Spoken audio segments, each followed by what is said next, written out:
Good afternoon, everyone. Thanks very much for being here today. Pardon me. Over the past year, the economy has been growing at a strong pace. The unemployment rate has been near record lows, and inflation has been low and stable. All of those things remain true today. Since the September meeting of the FOMC, however, some cross currents have emerged. I'll explain how my colleagues and I are incorporating those cross currents into our judgments about the outlook and the appropriate course of policy. Since September, the U.S. economy has continued to perform well, roughly in line with our expectations.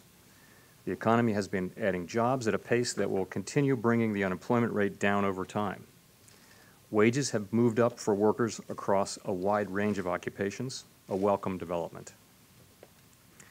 Inflation has remained low and stable and is ending the year a bit more subdued than most had expected.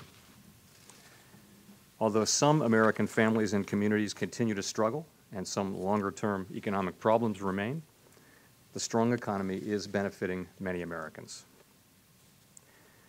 Despite this robust economic backdrop and our expectation for healthy growth, we have seen developments that may signal some softening relative to what we were expecting a few months ago.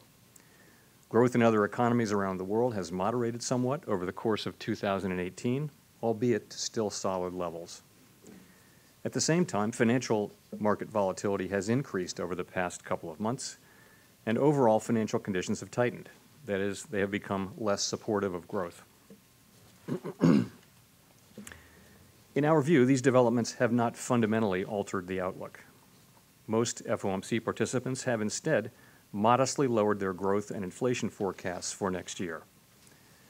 The projections of committee participants released today show growth continuing at healthy levels, the unemployment rate falling a bit further next year, and inflation remaining near 2%. The projections also show a modestly lower path for the federal funds rate, which should support the economy and keep us near our goals.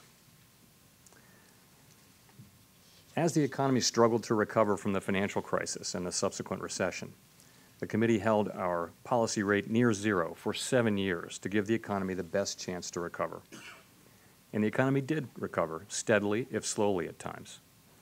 3 years ago, the committee came to the view that the best way to achieve our mandate was to gradually move interest rates back to levels that are more normal in a healthy economy.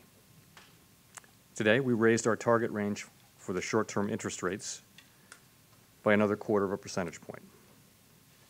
As I've mentioned, most of my colleagues expect the economy to continue to perform well in the coming year. Many FOMC participants had expected that economic conditions would likely call for about 3 more rate increases in 2019. We have brought that down a bit and now think it is more likely that the economy will grow in a way that will call for 2 interest rate increases over the course of next year. We always emphasize that our policy decisions are not on a preset course and will change if incoming data materially change the outlook. And given recent developments, the statement notes that we will continue to monitor global economic and financial developments and assess their implications for the economic outlook.